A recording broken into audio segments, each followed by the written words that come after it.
सुप्रभात बच्चों आज की इस कक्षा में हम पढ़ेंगे सरल वाक्य, संयुक्त वाक्य और मिश्र वाक्य की पहचान हम कैसे करें और कैसे जानें कि ये सरल वाक्य, संयुक्त वाक्य, मिश्र वाक्य, क्योंकि इसमें हम लोगों को बहुत सारी कन्फ्यूजन होती है ना। खासतौर से संयुक्त वाक्य और मिश्र वाक्य को पहचानने में छात्रों को काफ़ी कठिनाइयों का सामना करना पड़ता है।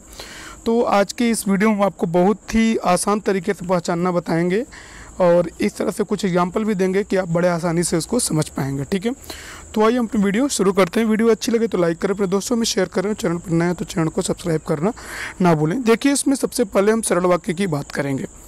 सरल वाक्य कहें तो जिस वाक्य में केवल एक उद्देश्य और केवल एक विधेय हो अथवा अनेक उद्देश्यों का सभी विधेयों के साथ समान संबंध हो, वो सरल वाक्य कहलाता है। जहाँ पर आप अगर संक्षेप में लेना चाहें तो ये कह सकते हैं कि जिस वाक्य में केवल एक उद्देश्य हो और एक ही विधेय हो, वो वाक्य क्या कहलाता है?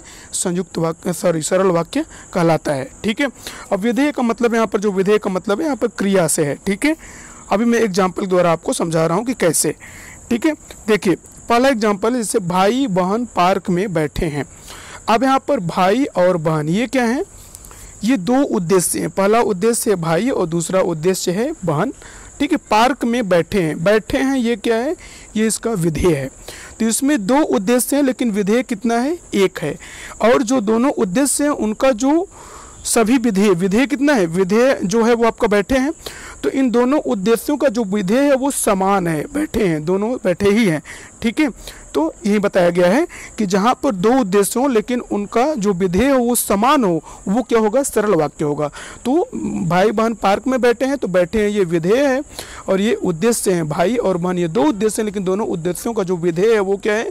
समान है, दोनों बैठे हैं, इसलिए यहाँ पर क्या होगा? सरल वाक्य होगा। ठीक है, अगला एग्जाम्पल देखिए, घोड़ा रथ खींचता है। अब यहाँ पर देखिए घोड़ा क्या है? घोड़ा यहाँ पर एक उद्देश्य है और रथ खींचता है ये विधेय है। ठीक है, एक ही उद्देश्य और एक विधेय, रथ खींचता है। ठीक है, रथ खींचता है ये पूरा विधेय है आपका, घोड़ा उद्देश्य है। तो यहाँ पे घोड़ा एक उद्देश्य है और रथ खींचता है एक विधेय, यानी एक उद्देश्य और एक विधेय। तो इस तरीके से जहाँ पर भी एक उद्देश्य और एक विधेय मिले वहाँ सरल वाक्य होगा। ठीक है, जहाँ पर दो उद्देश्य हों लेकिन उनके विधेय एक से अधिक हों, या ना विधेय अधिक हो लेकिन उन दोनों उद्देश्यों के जो विधेय हों वो कैसे हों? समान हों ना। जैसे भाई बहन पार्क में बैठे हैं, अब यहाँ पे दो उद्देश्य हैं लेकिन उनके विधेय क्या हैं? दोनों के विधेय क्या हैं? समान है, दोनों बैठे हैं। ऐसा नहीं कि एक खड़ा है एक बैठा है, दोनों बैठे हैं, दोनों का जो विधेय है वो समान है। इसलिए ऐसा वाक्य अगर कहीं होता है तो यहाँ पर भी सरल वाक्य होगा। उम्मीद करते हैं आपको समझ में आ रहा होगा। अगला एग्जाम्पल है, बच्चे मैदान में खेल रहे हैं। यह भी देखिए, बच्चे मैदान में खेल रहे हैं, ये पूरा विधेय हो गया और ये क्या है? उद्देश्य है। तो बच्चे मैदान में खेल रहे हैं। ठीक है, एक उद्देश्य और यहाँ पर देखिए बच्चे यानी बहुवचन है। ठीक है ना, तो इस तरह का जो वाक्य होगा। अब यहाँ पर ऐसे वाक्यों की आप पहचान, यहाँ पर भी अगर देखेंगे तो उद्देश्य क्या है? बच्चे हैं, मैदान में खेल रहे हैं, ये उनका विधेय है। ठीक है, तो ऐसे वाक्यों में आप यहाँ पर देखिए, न कोई किंतु परंतु लेकिन आया है, ना जो कि क्योंकि यद्यपि वैद्यपि आया है। तो इस वाक्य में भी चूंकि एक ही कर्ता है और एक ही क्रिया है, इसलिए अभी क्या है? सरल वाक्य।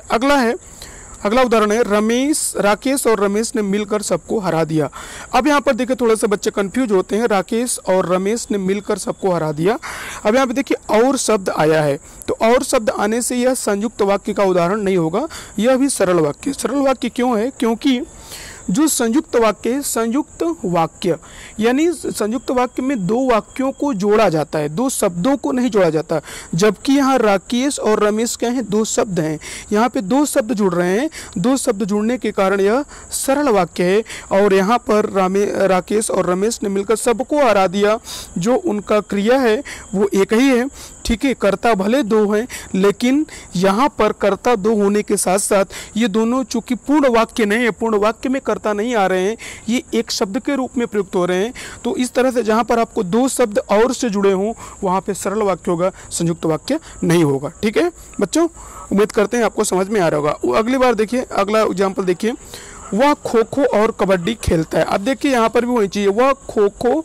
अब यहाँ पर देखिए वह खेलता है एक ही क्रिया है और कर्ता भी एक ही है। खो खो और कबड्डी। अब यहाँ पर देखिए खो खो एक शब्द हो गया, दूसरा शब्द हो गया कबड्डी। अब यहाँ पे दो शब्द जुड़ रहे हैं, न कि दो वाक्य जुड़ रहे हैं। जहाँ पर दो वाक्य जुड़ेंगे वहाँ संयुक्त वाक्य होगा, जहाँ पर दो शब्द जुड़ेंगे वहाँ पर संयुक्त वाक्य नहीं होगा, वहाँ पर क्या होगा, सरल वाक्य होगा। इसलिए यहाँ पर भी सरल वाक्य है। तो उम्मीद करते हैं आपको समझ में आ रहा होगा कि सरल वाक्य और संयुक्त वाक्य में क्या अंतर होता है, सरल वाक्य संयुक्त वाक्य को आप कैसे पहचानेंगे। ठीक है, तो यहाँ पर आप जब भी आपसे पूछा जाए इस तरह का प्रश्न जहाँ पर दो शब्द और से जुड़ रहे हों, या किंतु से जुड़ रहे हों, परंतु से जुड़ रहे हों, लेकिन से जुड़ रहे हों, इसलिए से जुड़ रहे हों, किसी योजक से वो जुड़ रहे हों और दो शब्द हों, तो सरल वाक्य नहीं होगा, सॉरी संयुक्त वाक्य नहीं होगा। ठीक है, जब दो संयुक्त वाक्य का मतलब ये होता है कि उसमें दो वाक्य होने चाहिए ना, दो शब्द नहीं होने चाहिए। जबकि यहाँ राकेश और रमेश क्या है, दो शब्द हैं। खो खो और कबड्डी ये क्या हैं, दो शब्द हैं। ठीक है, तो इसलिए यहाँ पर सरल वाक्य होगा। ओके, तो उम्मीद करते हैं आपको समझ में आएगा। अगर आपको कहीं भी कोई कन्फ्यूजन है तो आप कमेंट करके जरूर बताएं। उसके बाद देखिए हम संयुक्त वाक्य पर आते हैं। जिस वाक्य में दो सरल वाक्य या दो से अधिक मिश्र वाक्य, दो सरल वाक्य या दो से अधिक सरल या मिश्र वाक्य परस्पर किसी अव्यय से जुड़े हों, उसे संयुक्त वाक्य कहते हैं। जैसे देखिए श्याम माखन चोर है, श्याम माखन चोर है, यह एक सरल वाक्य है। कैसा वाक्य है, सरल वाक्य है। अब इसलिए जब मैं ढूंढती हूँ तब वह कहीं छिप जाता है। अब जब मैं ढूंढती हूँ तब वो कहीं छिप जाता है, कैसा वाक्य है, मिश्र वाक्य है। तो यहाँ पर देखिए सरल वाक्य भी है और मिश्र वाक्य भी है ना। तो जब इस तरीके से आपको कोई वाक्य है जहाँ पर एक वाक्य सरल हो और दूसरा वाक्य मिश्र हो और दोनों आपस में किसी योजक से जुड़े हुए हों, तो वहाँ पर भी संयुक्त वाक्य होगा। ठीक है, जिस वाक्य में दो सरल वाक्य या दो से अधिक भी हो सकते हैं सरल वाक्य, या फिर दो मिश्र वाक्य या दो से अधिक मिश्र वाक्य परस्पर किसी अव्यय से जुड़े हों, उसे हम संयुक्त वाक्य कहते हैं ना। जिस वाक्य में दो या दो से अधिक सरल या मिश्र वाक्य परस्पर किसी अव्यय से जुड़े हों, उसे हम क्या कहते हैं, संयुक्त वाक्य कहते हैं। जैसे श्याम माखन चोर है, ये सरल वाक्य हो गया। इसलिए ये क्या है, योजक है। जब मैं ढूंढती हूँ तब वह कहीं न कहीं छिप जाता है। तो अब यहाँ पे देखिए जब मैं ढूंढती हूँ, जब तब किस में आते हैं, जब तब जो है वो मिश्र वाक्य के अंतर्गत आते हैं, मिश्र वाक्य की पहचान है। ठीक है, कि जब मैं ढूंढती हूँ तब वो कहीं छिप जाता है। तो अब यहाँ पर देखिए एक सरल वाक्य जबकि दूसरा क्या है, मिश्र वाक्य है। तो एक सरल वाक्य के साथ जब दूसरा मिश्र वाक्य किसी योजक से जुड़ रहा हो, इसलिए, किंतु, परंतु, लेकिन और इन योजकों से जुड़ रहा हो, तो वहाँ पे कौन सा वाक्य होगा, वहाँ पे संयुक्त वाक्य होगा। ठीक है, और एक चीज और है कि यहाँ पर जो भी वाक्य होंगे संयुक्त वाक्य में, वो वाक्य अपना स्वतंत्र होगा वाक्य और अपना पूर्ण अर्थ देगा। ठीक है, तभी वो संयुक्त वाक्य होगा। दूसरा वाक्य सूरज उगा और अंधेरा भागा। अब यहाँ अंधेरा भागा ये एक वाक्य हो गया, सूरज उगा यह वाक्य एक हो गया। अब ये दोनों मिलकर क्या हो गए, संयुक्त वाक्य बन गए। अगला है वह आया था परंतु मैं न मिल सका। वह आया था परंतु ये योजक है, मैं न मिल सका। अब यहाँ पर देखिए वह और मैं दो कर्ता हैं, आया था मिल न सका दो क्रिया हैं, दो मतलब उद्देश्य और दो विधेय, इसलिए यहाँ पर भी क्या है, जो है वो क्या है, संयुक्त वाक्य है। यहाँ पर दो वाक्य, वो आया था परंतु मैं न मिल सका, तो ये क्या है, संयुक्त वाक्य है। अगला देखिए मेरा गांव छोटा सा है और उसके चारों ओर जंगल है। अब मैं एक वाक्य यहाँ पर हो गया, मेरा गांव छोटा सा है, ये एक वाक्य हो गया, मेरा गांव छोटा सा है पहला वाक्य हो गया। दूसरा वाक्य उसके चारों ओर जंगल है। अब ये दो वाक्य क्या हैं, और से जुड़े हुए हैं, जिसके कारण यह भी क्या है, संयुक्त वाक्य का उदाहरण है। ठीक है, तो उम्मीद करते हैं आपको समझ में आ रहा होगा। उसके बाद देखिए मिश्र वाक्य, जिस वाक्य में एक सरल वाक्य तथा इसके आश्रित एक या एक से अधिक आश्रित उपवाक्यों मिश्र वाक्य कहलाता है। जैसे मैं देखता हूं कि तुम मेहनत नहीं करते हो।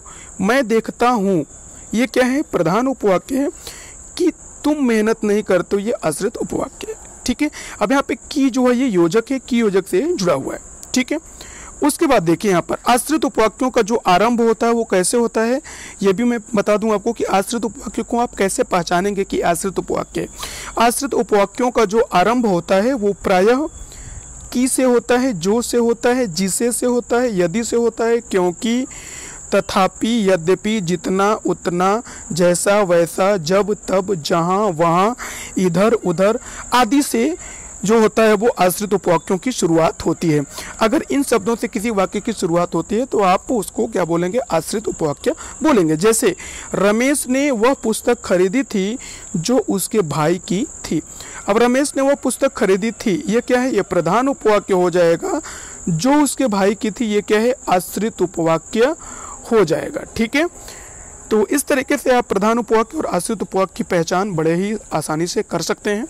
ठीक है, और अगली वीडियो में हम इसको वाक्य रूपांतरण लेकर के इसका आएंगे और कुछ चीज़ें आपको और भी कुछ सरल ट्रिक बताएंगे जिससे आप बड़े आसानी से पहचान सकते हैं।